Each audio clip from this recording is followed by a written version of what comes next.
Hi friends, Bible గ్రంథంలో సామెతలు 3వ అధ్యాయము 6వ వచనంలో ఆయన నీ త్రోవలను సరళము చేయును అని వ్రాయబడి ఉంది. బైబిల్లోని సామెతల గ్రంథంలో ప్రతి వచనము కూడా మనం ఎలా జీవించాలి, ఎలా జీవించకూడదు అని పరిశుద్ధాత్మ శక్తి ద్వారా వ్రాయబడినాయి అన్నమాట.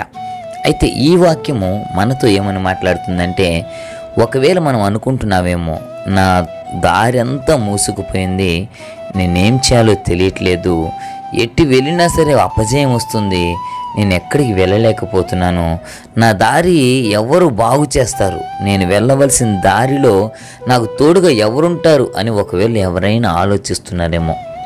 అయితే దేవుడు మాట్లాడుతున్నారు, ఆయన నీ త్రోవలను సరళము చేస్తాను అని చెప్తున్నాడు అనమాట. అయితే ఎప్పుడు ఆ మాట చెప్తున్నారు అంటే, ఆయన కొన్ని కండిషన్లు పెట్టాడు. ఏంటంటే, నీవు ముందు దయగల వాడిలాగా ఉండాలి.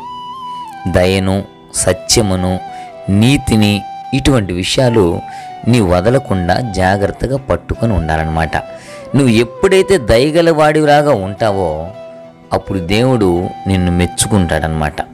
నిన్ను మెచ్చుకొని ఆయనకి ఇష్టమైన పని నువ్వు చేస్తున్నావు కాబట్టి నువ్వు ఎటువైపు వెళ్ళాలి అనేది చూసి ఆ మార్గంలో ఏమీ అడ్డు లేకుండా, కష్టం కానీ, ఇబ్బంది కానీ, అప్పు కానీ, సమస్య కానీ, శత్రువులు కానీ ఎవరు నిన్ను ఇబ్బంది పెట్టకుండా దేవుడు ఏం చేస్తారంటే నీ త్రోవలను సరళం చేస్తాడనమాట. అయ్యో, నేను ఇప్పుడు ఈ పని ఎలా చేయాలి, ఈ ఉద్యోగం నాకు వస్తుందా రాదా, ఈ ఇల్లు నేను కట్టగలనా లేదా, నా కుటుంబం బాగుంటుందా లేదా, నేను నా చెల్లెళ్ళకి నా అక్కలకి నేను పెళ్ళిళ్ళు చేయగలుగుతానా లేదా, లేకపోతే నా పిల్లల్ని చదివించుకోగలుగుతానా, నేను ఈ వ్యాపారాన్ని అభివృద్ధి చేసుకోగలుగుతానా, నా మార్గం ఎట్టిపోతుందబ్బా అని ఒకవేళ ఆలోచిస్తున్నావేమో. అయితే దేవుడు మనతోనే చెప్తున్నాడు ఈ మాట. ఏంటంటే, నీ త్రోవలను నేను సరళం చేస్తాను అంటున్నాడు. ఖచ్చితంగా ఎప్పుడైనా అంటే నువ్వు దయగలిగి నీతిగా ప్రవర్తిస్తే మాత్రం ఖచ్చితంగా దేవుడు నీకు సహాయం చేస్తాను అని చెప్తున్నాడు. ఈ వచనాన్ని మనం ఇంకా కొంచెం లోపలికి వెళ్ళి ధ్యానం చేసినట్టయితే కనుక ఇంకా అక్కడ ఏం చెప్పబడి ఉందంటే, నీ ప్రవర్తన అంతటి మీద నువ్వు గనక దేవునికి, నీ ప్రవర్తన అంతటి మీద నువ్వు దేవుని కార్యాలకి, దేవుని ఆలోచన కనుక నువ్వు ఒప్పుకున్నట్లయితే, అంటే నీ ప్రవర్తన మీద ఆయన కనుక నువ్వు అధికారం ఇచ్చినట్లయితే కనుక ఆయన ఏం చెప్తున్నారంటే, నిన్ను గొప్పగా ఎంతో అద్భుతంగా తీర్చిదిద్దుతాను అని చెప్తున్నాడు. అవన్నీ ఎలా జరిగిద్దయ్యా అంటే, ఇదిగో నువ్వు ఏదైతే జరగదు, ఏదైతే నా దారికి అడ్డుపడిపోయింది, ఏదైతే నేను వెళ్ళలేకపోతున్నాను ముందుకు నువ్వు ఆలోచిస్తున్నావో అవన్నిటిని దేవుడు సరళం చేసి నిన్ను క్షేమంగా నడిపిస్తా అంటున్నాడు. ఎక్కడి దాకా నడిపిస్తాడో తెలుసా?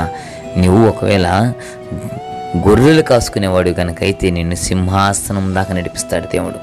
ఇలా ఎవరు నడిపించాడయ్యా అంటే దావీదుని నడిపించాడు దేవుడు. ఒకవేళ నువ్వు బానిసలాగా బతుకుతున్నట్టయితే కనుక నిన్ను తీసుకెళ్ళి అద్భుతంగా పెద్ద అధికారిని చేస్తానని చెప్పి దేవుడు చెప్తున్నాడు. ఎవరిని చేశారయ్యా అంటే దానియేలును అలాగే చేశాడు దేవుడు. మరి ఇప్పుడు మన పరిస్థితి ఏమిటి?